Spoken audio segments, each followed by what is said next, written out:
celebrating Earth Day. Oh, welcome to the students there. So, where are you guys coming from? Which university or college?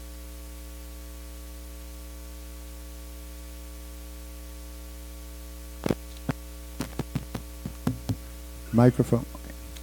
So, according to the Vedic culture or the ancient spiritual tradition of India, there is an explanation that there are 7 mothers to be considered for mankind. 7 mothers. The first one is your natural mother. It's called Atma Mata. So, one's own mother. Next one is Guru Mati, or Guru Patni, which is the wife of the spiritual master. The next one is a Brahmani, the wife of the Brahmana. The next one is Raja Patnika, which is the queen, or the first lady in this case, or the wife of the king. And Dhenur is mother cow. Dhatri is the nurse, or in our tradition in the West is a nanny, right? And the last one is Prithvi, Mother Earth. So these are to be considered the 7 mothers of man. And in this case, well, we're going to be discussing about our relationship with Mother Earth. Thank you. Is the next one, can you still pass it into the other? Just go into the fourth one. Oh, how sad. Anyway, this is not going to work. Okay. These are 6 mothers. And then the next one will be Mother Earth. So Mother Earth in our Vedic tradition is known as Bhumi, Bhumi Mata, and it's a personality. So Mother Earth, in the tradition, in the ancient tradition of the Vedic scriptures, is considered a personality. It's a demigoddess, and by nature, it is explained that Mother Earth is very beautiful. Krishna explains that in the Bhagavad Gita. In the 7th chapter and the 10th chapter, Krishna describes the beauty of and the relationship that he have with Mother Earth. You pass on the next one.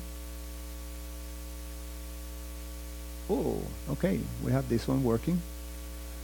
So, it's a beautiful energy. Krishna explains that he have 2 different types of energies. One is his spiritual energy. He calls Antaranga Shakti, which means his internal potency, or a spiritual energy. But also he describes another that is called the Bahiranga Shakti, which is his external energy.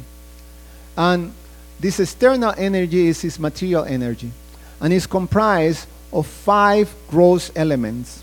And Mother Earth is manifested from these 5 gross elements, which is earth, water, fire, air, and ether, or space. So,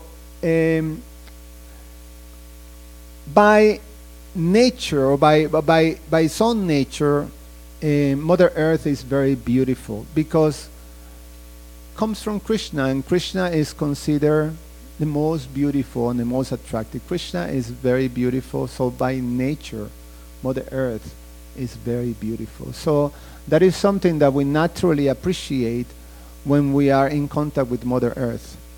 And in the 10th chapter of the Gita, Krishna explains how actually we can simply, by connecting with Mother Earth, or by seeing, by observing just this very wonderful manifestation, we can appreciate just an aspect of Krishna's beauty. It's called Vibhuti, or Krishna's potencies. So just to appreciate when we see a beautiful sunset, or when we see the beauty of some magnificent space, the Grand Canyon or the Himalayas, or etc., etc. So many beautiful things that are, that we can see in Mother Earth. Krishna explains that simply a particle or a speck of his potencies and his beauty. So by appreciating Mother Nature, we can certainly appreciate Krishna's potencies.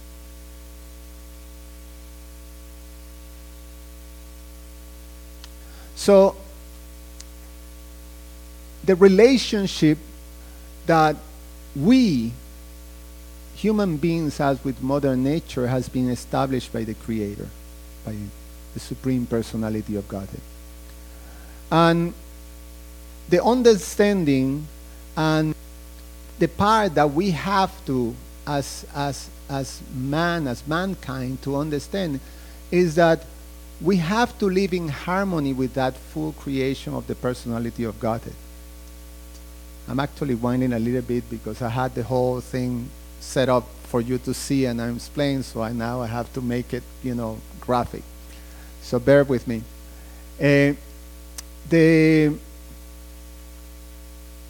When we see this magnificent creation, we can see that there is order, perfect order, just by seeing, just by observing. The days, the sun rises at the same every day, sets every day, every evening, like that. So we have 4 seasons every year. So we have perfect order in the creation. When we see order, means that there is the whole structure is perfectly organized. So there is a universal order that we can observe. By inference, when we see a space or an environment that is order, we can understand that there is laws that govern that environment. So this universe is governed by laws. Everything is established. The relationships that we have with the different aspects of the creation. And those are dictated by the laws of God. And that's what is called dharma. These are the codes of religion. Simply dictate how can we live in harmony with this universal order. So there is a relationship established with Mother Earth, as well as there is relations established with the different aspects of the creation, with the sun, with the moon, with demigods, like that. Similar with Mother Earth, we have a natural relationship. And it is explained that relationships is that this, like a son and a mother. So Mother Earth is understood as a mother because she doesn't only give shelter, but gives protection, provides the nourishment, everything that is there. So the relationship is established. And when that relationship is carried according to the universal order, then Mother Earth gives plentifully. So she is the holder and the giver of wealth for all of us. It is explained that in previous much far times in the Vedic history, there were great saintly kings that are described in the scriptures that were able, by creating a society that was based on the principles of religion, they were able to maintain a very thriving, prosperous society. We hear that in the descriptions of the Bhagavatam of Maharaj Yudhishthira's reign. And of course, the classic example is the reign of Lord Ramachandra. How everything was provided in grain with so much bountiness. The oceans provides beautiful pearls and riches. The earth provides, so many beautiful jewels, and also fruits, vegetables, grains, and like that. All the things were given in so much bountiness when that relationship is properly established. Krishna explains in the Bhagavad Gita that in the beginning of creation, the Lord of all creatures, or the Supreme Creator, He established a system, a symbiotic system, in which the demigods, the administrators of the universe, and mankind combine to create this perfect system. And the media, or the media for that relationship was called yajna, or sacrifice, meaning that everything that we do, everything that we take, everything that we receive should be given as an offering to the personality of Godhead. And when that system is in place, then Krishna say, be thou happy by the performance of this yajna, because by its performance you will obtain everything desirable in this life for living happily and prosperous, and at the end of life you qualify actually for liberation, for going back home, back to Godhead. So it's a progressive, when we're able to live in harmony with the universal order, then although we're in the world, although we also acting and doing everything that everybody does, it's a progressive elevation of consciousness that is happening. So for those who are connected to this process, or to this system that Krishna has established, the Creator has established, then the goal of life becomes self-realization. The self-realization, realizing that I am a spirit soul. So how the connection with Mother Earth becomes very important, because it's some other way of being, or showing our being conscious and acting in such a way that we show our gratitude for what the Supreme Father and the Supreme Mother are providing for us. And that's an important aspect of the elevation of consciousness. So it is something that we ought to do as society.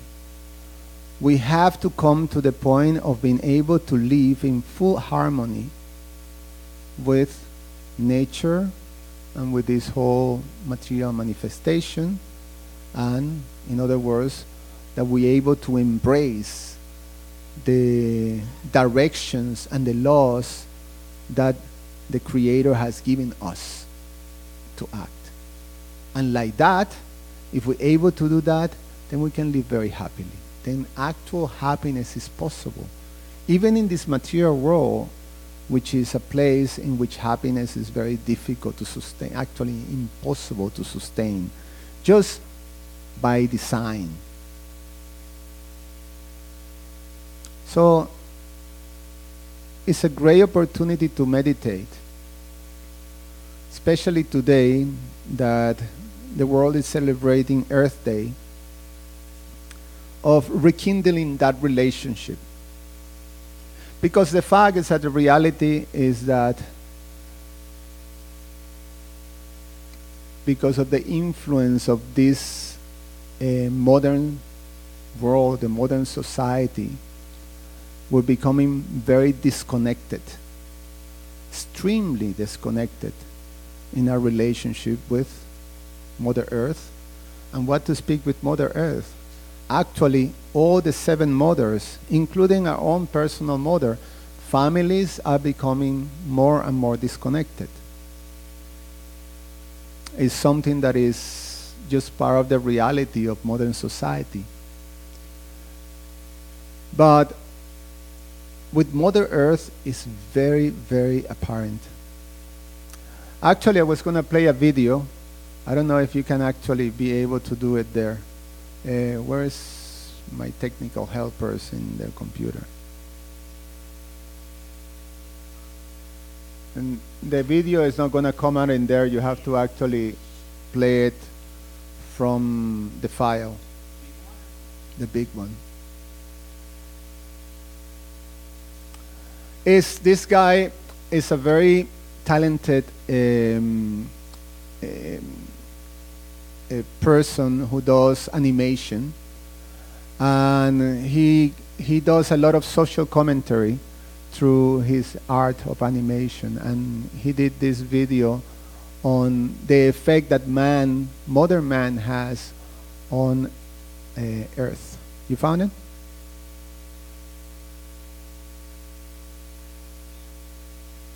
Next time that you come, we're going to have our little Mac connector, so we don't have to go through all this.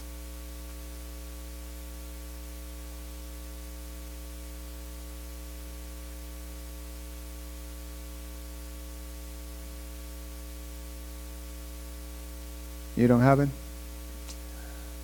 Okay.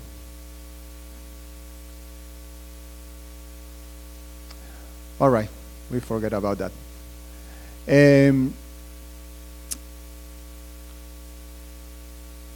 Oh, there we go. Sound?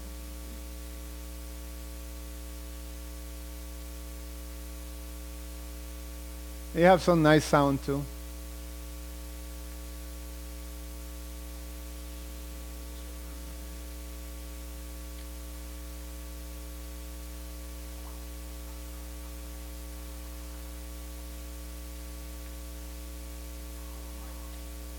No, that's all right.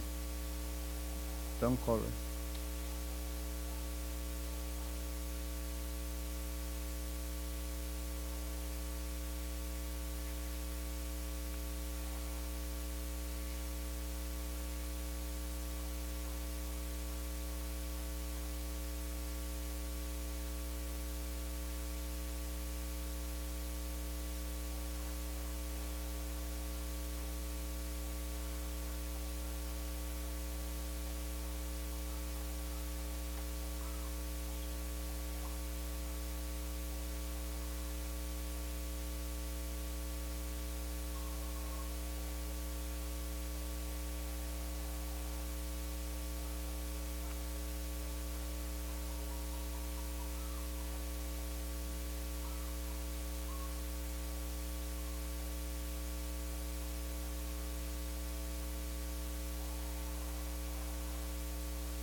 The reality is that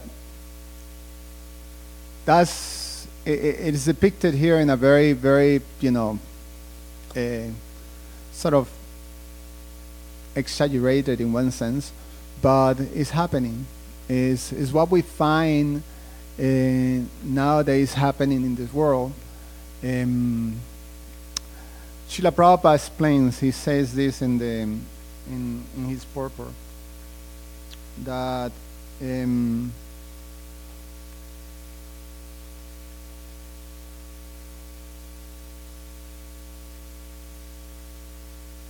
He said the artificial way of living depending on factories and tools can render so-called happiness only to a limited number at the cost of millions. Without being educated properly, the mass of people are following in the footsteps of the vested interests by exploiting natural reserves. And therefore there is an acute competition between individual and nation. This is in the Srimad Bhagavatam 1.10.5 purport. So the fact is that the world is being not only misused, abused, polluted, and destroyed by this drive that is there by modern society for consuming, for in the name of making oneself, our life, more comfortable. Then the fact is that we're finding that humankind is becoming more and more stressed, more and more with all kinds of disease and depressions and psychophysical difficulties. We're trying to solve a problem and make life easier, and we create so many fold times problems with that. So let's go further on that. Let's go into number 11. There was a beautiful letter that was written in 1855 by this Native American chief. His name was Seattle. So the city of Seattle is named after him. Everybody know? Some of you knew about this chieftain, Chief Seattle. How many here knew about him? Not many.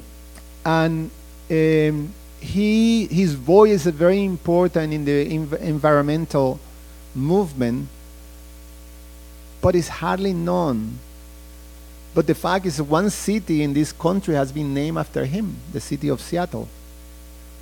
So it's a very remarkable, wise character, in American history, in this country history. So the background is that during his time, it was the time when the expansion of the industrial revolution was happening. And so under the leadership, the president at that time was the 14th president of the US. His name was Franklin Pierce. The acquisition and the expansion of cities and civilization was growing very rapidly. So the land of these American Indians were coveted by this expansion, and they proposed to actually buy the land for them and send them to another place. Of course, we know how those deals ended, for the Native Americans. This chief was very wise, and he understood that that to try to stop it was going to be an impossible task. So he tried to impart wisdom. So he wrote this beautiful letter to the president, and this is some of the excerpts of this letter. Taking into consideration, this was 1855. I read, "How can you buy or sell the sky, the warmth of the land? The idea is strange to us. If we don't own the freshness of the air and the sparkle of the water, how can you buy them? Every part of this earth is sacred to my people.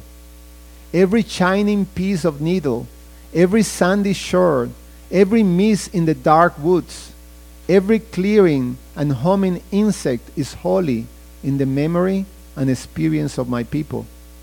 The sap which courses through the trees carries the memories of the red man. We know that the white man does not understand our ways.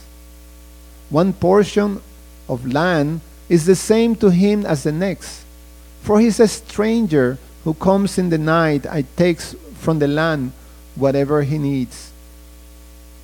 The earth is not his mother, but his enemy. And when he has conquered it, he moves on. He treats his mother, the earth, and his brother, the sky, as things to be bought, plundered, sold like sheep or bright beads. His appetite will devour the earth and leave behind only a desert. I do not know. Our ways are different than your ways. The sight of your city pains the eye of the red man, pains the eyes of the red man. There is no quiet place in the white man's cities, no place to hear the unfurling of leaves in spring or the rustle of the insect wings. The clatter only seems to insult the ears. And what is there to life if a man cannot hear the lonely cry of the whirlpool or the arguments of the frogs around the pond at night? I'm a red man and do not understand. The Indians prefer the soft sounds of the wind darting over the face of a pond and the smell of the wind itself, clean by the midday rain or scented by the pinon pine. Even the white man whose God walks and talks with him as friend to friend cannot be exempt from the common destiny. We may be brothers after all. We shall see. One thing we know, which the white man may one day discover: our God is the same God. You may think now that you own him, capital H, as you wish to own our land, but you cannot. He is the God of man, and his compassion is equal for the red man and the white. The earth is precious to him, and to harm the earth is to heap contempt on its creator. The whites too shall pass, perhaps sooner than all other tribes. Contaminate your bed, and you will one night suffocate in your own waste. Pretty strong, no? And quite envision so much as what's happening right now. So just go to the next one and see if that comes out. So it's happening now that in order to actually produce this mass consumption of things, we're basically destroying and misusing our land. In order to maximize things, we have this, our science have this crave for actually innovation to do things even more big, even more sustainable in terms of consumption. So we spread, we discover that in order to maintain these massive plantations, we have to use pesticides in order to keep, other creatures to actually sort of spoil things. But with that, basically we kill everything and we poison our food. We come with these creations of engineer food, but then we don't know exactly the type of results that's going to come with that in the long term for human beings. We start to discover things and connect, problems with obesity, problems with all kinds of disease that happens with possibly the things that we're consuming. So we're destroying and misusing the earth. Next one. We're abusing it by polluting the air, polluting the earth with so much garbage. So much garbage. It's amazing how much garbage is produced by each household here. And that includes us. Because the fact is that the way this society is built, that we live, this modern world, basically desensitize us from all these things. Because we don't see it. We don't see this stuff. It's all sort of very, very strategically hidden. We don't see where the garbage goes. We know that a truck comes, takes this thing. We don't even notice where they take it. And then it goes somewhere. Not close to my house, and make sure that my house doesn't have, it's clean. People take care of their spaces. You don't see it. Now we don't even see the landfills because they either bury them or they send it into the sea, into the deep sea. So we don't see those things. We don't see what's happening in the slaughterhouses. We don't see things, and we're desensitized. Sometimes we hear about the things. Some time ago, in the beginning of the 2000s, there was this series of presentations by Al Gore about the unbearable truth. That was the inconvenient truth, right? We hear that and we say, wow, yes, this is, but we're almost like helpless in one sense to do something about it. And then we just shrug our heads, our shoulders, and keep going. Being part of this machinery that is destroying our planet, that is destroying Mother Earth. Next. Like right there, you see, that's the ocean. There's islands. We don't see that. There are islands in the ocean of garbage. It's like an island. It goes for miles. Garbage. And then you see the poor creatures of the ocean. Sometimes people that, catch them and then to eat them, and they open, they find, pieces of plastic and garbage, all kinds of things. These creatures are dying from that.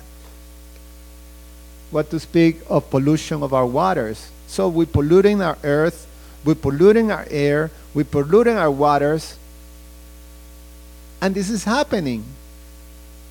We basically don't see that. Like I remember when I grew up, and I grew up in South America, and to us, every time with the rivers were something that were like, places of, it was like a beach. You go and you play, you swim, you drink, you do things there, you see life. When I came here and I go to the rivers, always surprised me that I remember rivers were full of life. I look, I see no life. They look clean, but no life. No life. And for sure you can't drink that water, you know. And definitely you don't want to encourage to actually, you won't encourage your children to actually jump into a river like that. So we're destroying, next. And so we're destroying our planet. Like that little corner there, that happened in Chile, in South America. There were thousands and thousands of sea creatures that brought to the shore, that dead, you know, all kinds of sea creatures, fishes, crabs, starfish, everything just come out like that, dead. The stench was inconceivable. And what to speak of wars, weapons, nuclear weapons. Now we're in constant anxiety about these leaders of society that are basically showing off their power, their nuclear capacities. And we don't know, you know, they're always there. So someone at one point could use them, and then what happens is they use them. These things are happening, you know, that are basically destroying our planet. But we're desensitized, we don't see. I'm going to bring it home in India.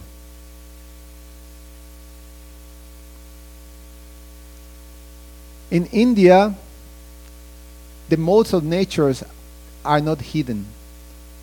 You see them right on your face. Right here we sanitize. We don't see anything. In India you see. You see everything. There's no hidden things in India.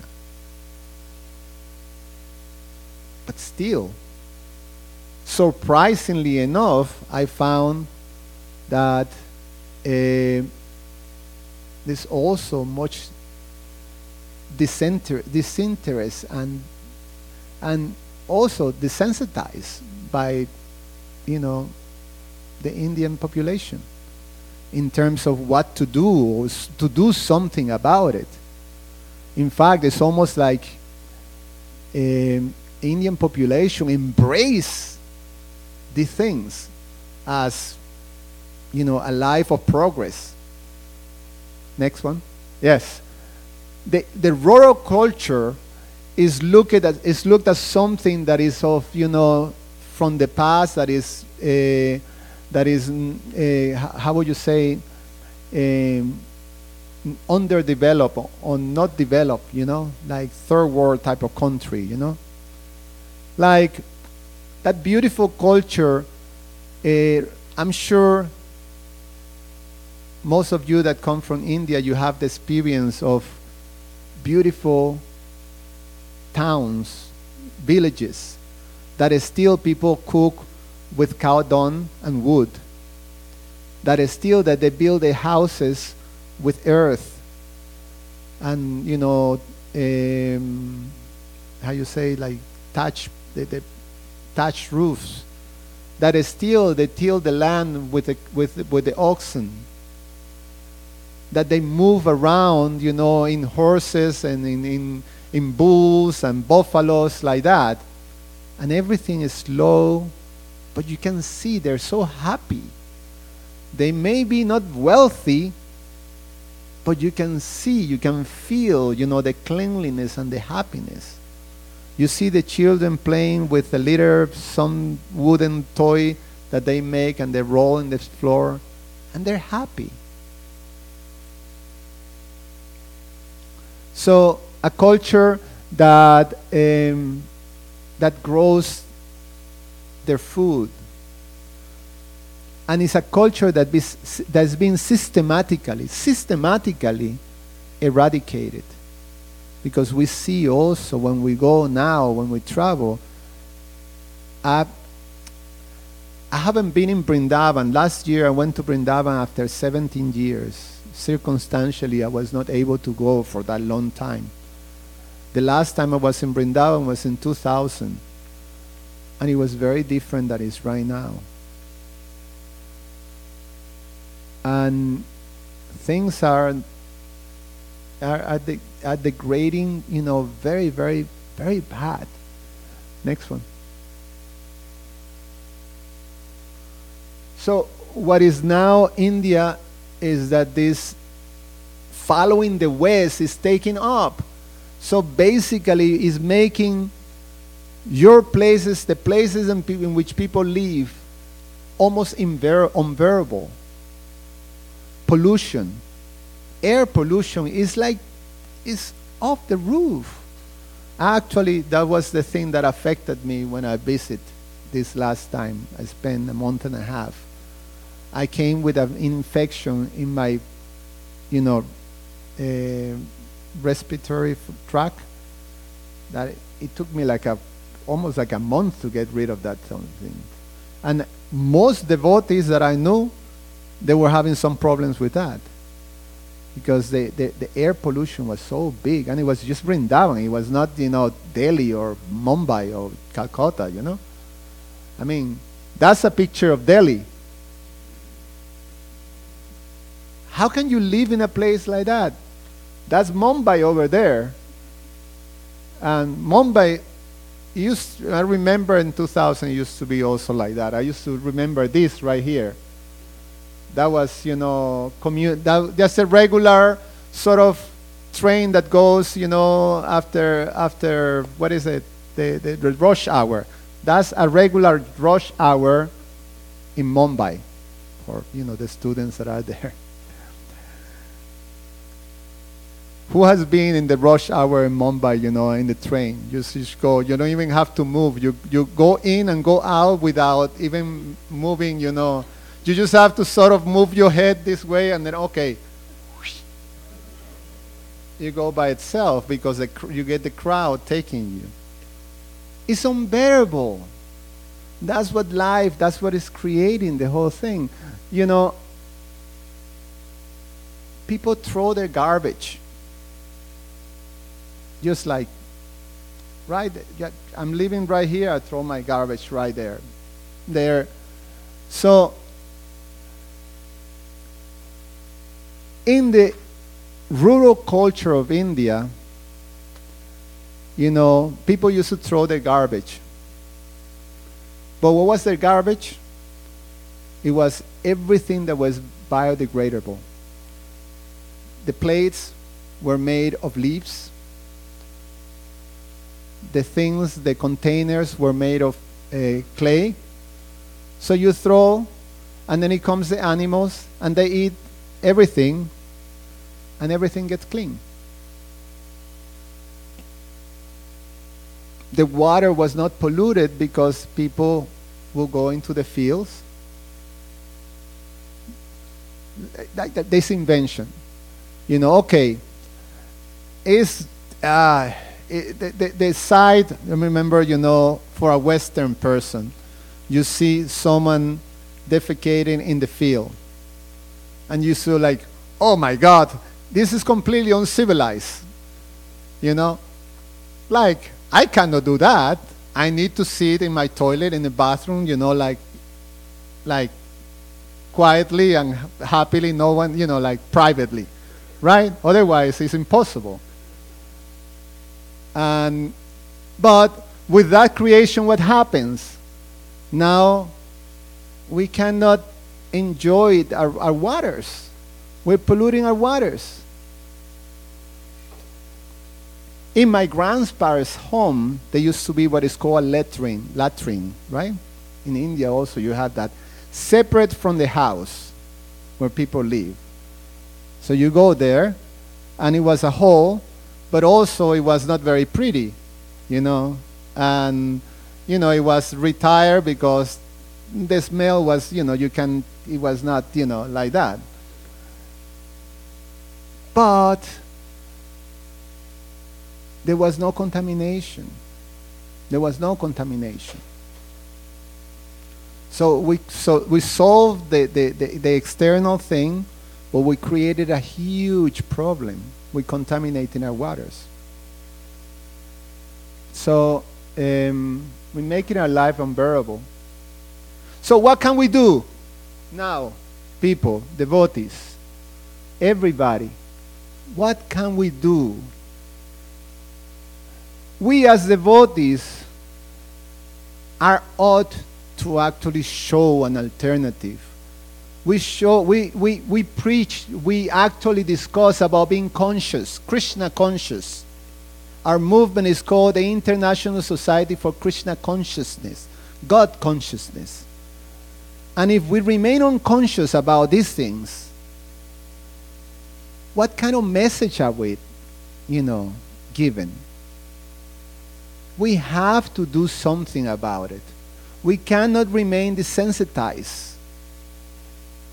We have to actually take actions, which are important, especially in our temples. Especially in our temples, because we're showing people alternative. Of course, what our philosophy tells us that the ideal place for man is rural, is not urban. Urban has been created by man. The fields and the land has been created by God. So the cities are not an environment for us, for the best environment for us to actually bring up our family and live. However, that's what many of us, what we know. So we're here in the city or in the countryside. We still have to be conscious, and we still have to embrace the system that God has given us, which is a system of being conscious, of actually gratefulness and respect, control of the senses. So we don't need to consume all these things. What is the need of having a car every 5 years or every 3 years, a different car? What is the need of having a different telephone every 2 years or every year even? What is the need of this? Plastic. When we know that those things cannot actually be degraded. And you know that they break very fast. So because it's cheap, boom, you throw it out. And you don't, where does it go? Up, we don't see it. In India you see it. It goes right in the land. And there's these land fields that are like mountains, in the middle of the city. In Mumbai, I remember. Who's from Mumbai here? Borivali. Next to it. Huge, it's almost like a big neighborhood. The size of just a landfill. And the smell is like, whew. Right? That's where you live. Next to a... So, but here we don't see it, but we throw it. Every time we go and travel, we buy our case of bottled waters. And we throw it. We don't think about it. We desensitize. We don't see it. And for our children, we buy their toys. Well, Toys R Us, well, now they're broken, but we buy plastic toys. They're cheap, and they're colorful. The kids like it. They're sanitized. They break very fast. They're huge. We have these huge plastic creations that then you often see, in the sidewalks. So, plastic bags. Why we have to be so lazy? Why not bring in our own bag? that type of things. So we have to take a stand. We have to show as a community. It's important. It's important to show. It's important for us to connect with our mother. Next one.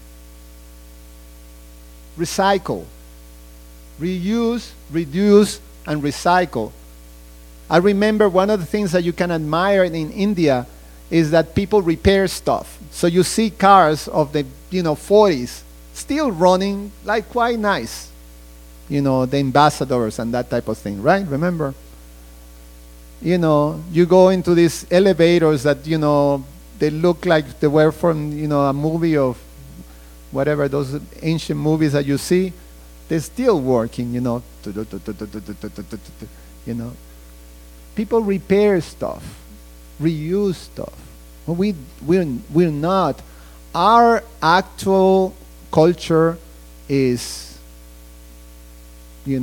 just consume. Oh, this one is iPhone 6, iPhone 10. The 11 is, well, maybe I'm late now because 11 is coming. So, I'm behind. So I have to, that type of thing. So, recycle things, reusing, that type of thing. Next. I'm running a little bit. This is important. Compost. Like, put the next one. This is a fact. 20% of what household throws out is food. 20%. What makes these huge cans of garbage that we put outside every week for the garbage truck to take, 20% is food. And not only that, when that food goes into the landfills, it actually, with the combinations of other stuff, it becomes this greenhouse gas that is 20 times worse than that's carbon monoxide, like that. So, for those of you who have a house, it is very easy to get a composter, and you put you put your compost in there. That makes stuff that you can use for your plants. Then you don't have to buy the chemical stuff. Anyway, we're running short of time. Next one. Before doing that, I was going to mention a couple of things that I forgot to put. Fossil oils or fossil things, gas and all that stuff. The technology now is allowing us actually to go with more renewable energies. Electric cars. They're now possible. So think about it. Think about it, taking a stand. Maybe, they're still too expensive, but right now it's basically the same thing of buying another same type of car. It takes, a little switch. It takes something. Solar energy, etc., etc. These are things that we can do and we can show, we can embrace. For babies, how many of you have a baby right now? Some of you who have babies.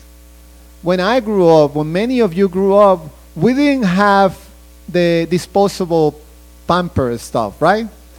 We had a clothes stuff that I remember, you put there, and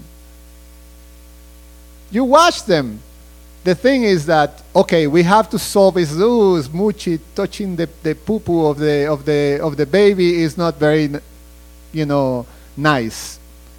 So then we just pack it and throw it. And that goes, guess where? Into the garbage, like that. Please. We can stop that. What's the big deal? Anyway, you got the message. As devotees, we can support our devotee farm communities. If we don't live in a farm, we can support, we can involve with that. We can take our children actually to go to the farm. I remember the best parts. I grew up as city kid, but every summer I would go to my grandparents' farm and always in touch with nature, touching the earth, smelling the earth, touching mother cow, like that. So, this picture of Gitanagari. So, there is a devotee here in our community. His name is Patraka Prabhu. How many of you knows Patraka? He's starting a farm project, and he has something that is a co-op for vegetables. You can contact him and support him. He wants to do that with milk, to have, ahimsa meal for all of us. We can support, we can get involved. The point is that we have to take action, and that's the message. I think that's the last one, I don't remember. Run fully out of time, but I had technical difficulties here. Sorry, I wish I had it, it was very pretty, so it could have been easier. But yeah, take the message to heart and investigate on your own how to reconnect with Mother Earth and like that. Okay, thank you so much. Srila Prabhupada ki jai.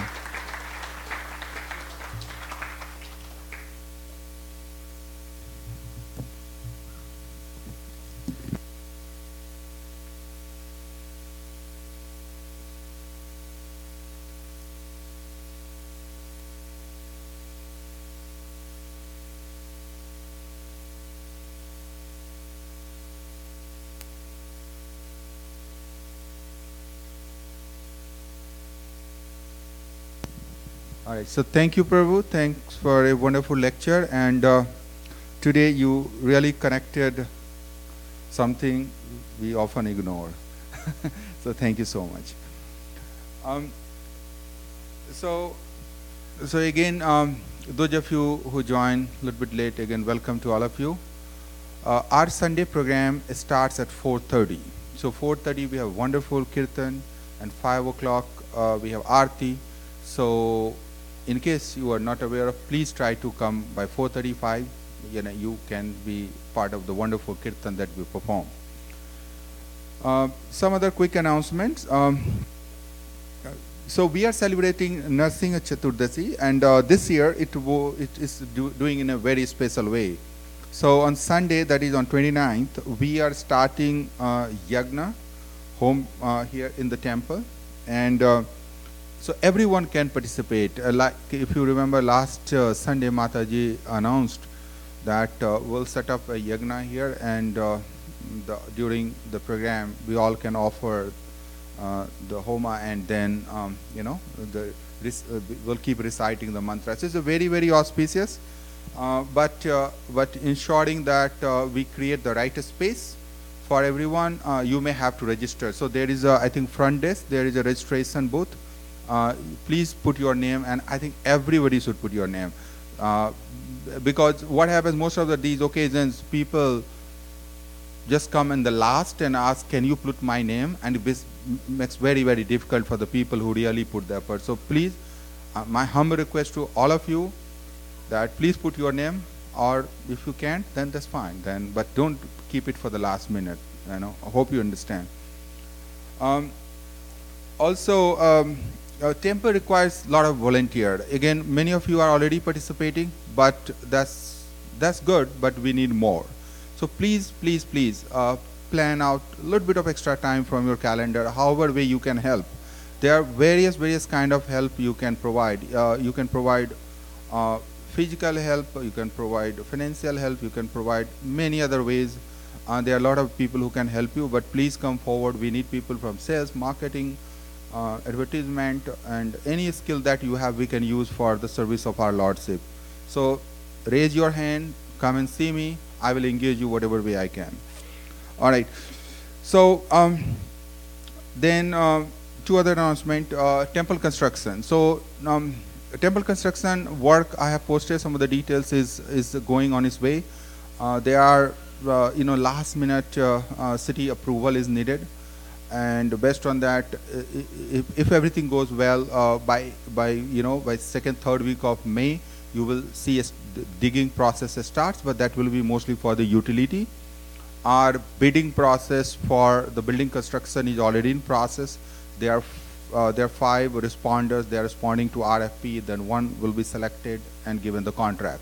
So hopefully all this process, the real building construction may start somewhere in August. I will put the schedule outside. And again, anytime you have any question, please don't hesitate to talk to me. At the same time, as you all know, our project requires money, right? And we are doing successful fundraising. A lot of people are participating, and some of the people who recently came forward and contributed, we must give our real, wish and blessings to them who are taking this effort to come forward. In fact, last 2 weeks we have raised about 25,000 or so, and so after I announce the name, let's chant for one round for them, one mantra for them. This is the person Hari Patel Prabhu. He's moving from Canada, and he very first time walked in the temple, gave $11,000, $11,101. Same way, Sehadri Chintapati Prabhu, he also very first time temple, gave $5,001. Chandana Pal Mataji and family, they have pledged, if I remember correctly, $10,000. So she gave her pledge for this year, the $2,000. Likewise, Swati Vyas Mataji, she gave $1,000 for the pledge. And Manindra Prabhu and Tripti Mataji, they gave $500. And also today we organized some, with the help of Sumangla Mataji and her leadership. She did her own personal fundraising program today. She invited people she knows from community. We did a small program, and it was very successful. And again, that's the kind of model we want to follow. Everyone has friends and families, and it's just, if you are inspired, you can inspire others too. So talk to me, we can work together. Today, with her effort, on the spot, we got $11,000 pledge, and I see that can go even more. So as you can see, people are getting inspired, participating. So there's nothing that should stop you. Please come forward, please see however way you can. I mean, this is the only way temple can be built. There is no shortcut, right? So let's all participate and let's do this effort. We have a special guest today in our temple, and she comes from very far, from very auspicious place, Ayodhya ji, and her name is Acharya Dr. Prema Arya. Prema Arya, आप आएंगे? जी आइए इधर.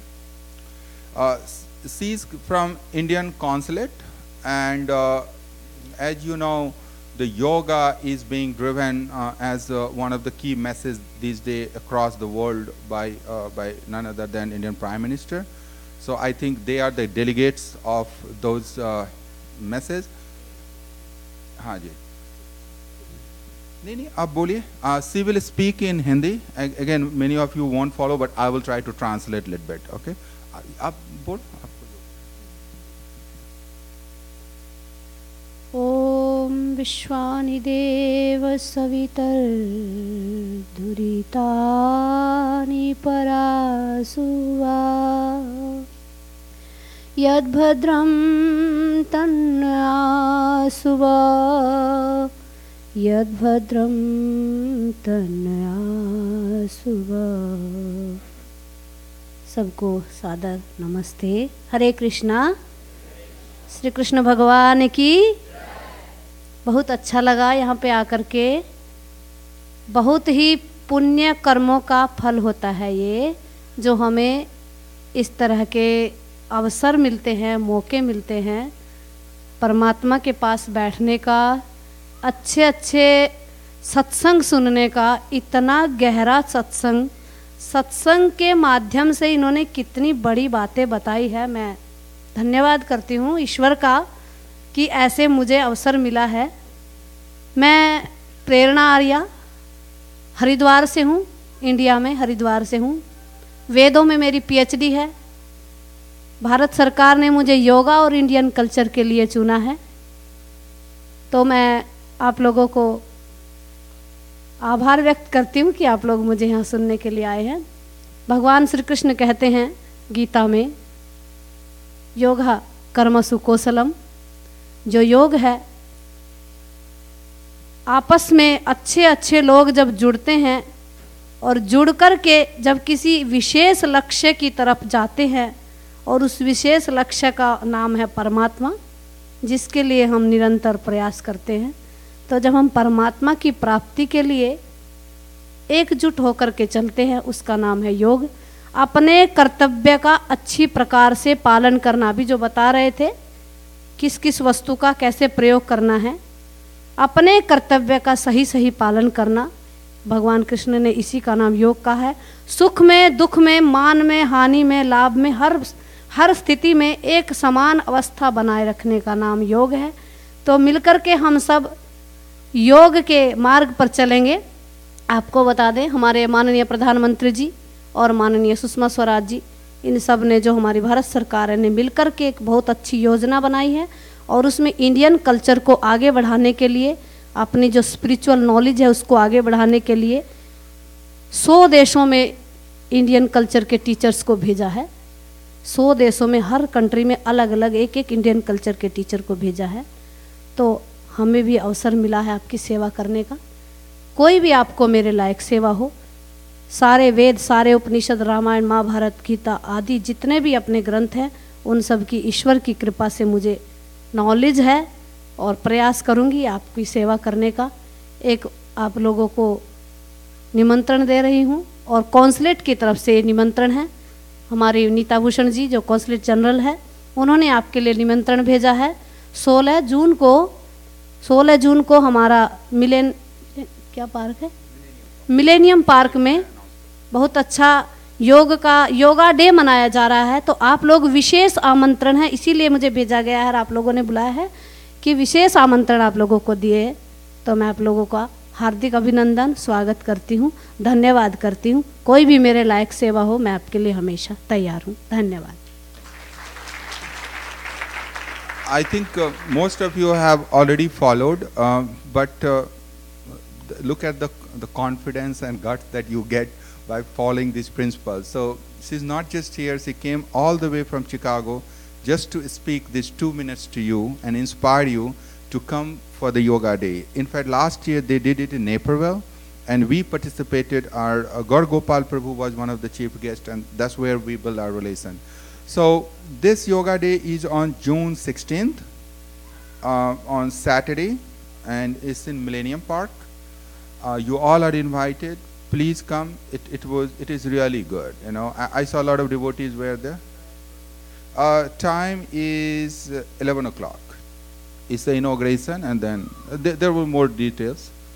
So with that, and again, she will be here. Dr. Prema ji will be here. Anybody has any question, please talk to her. Otherwise, also talk to her. She has taken all the effort to come here.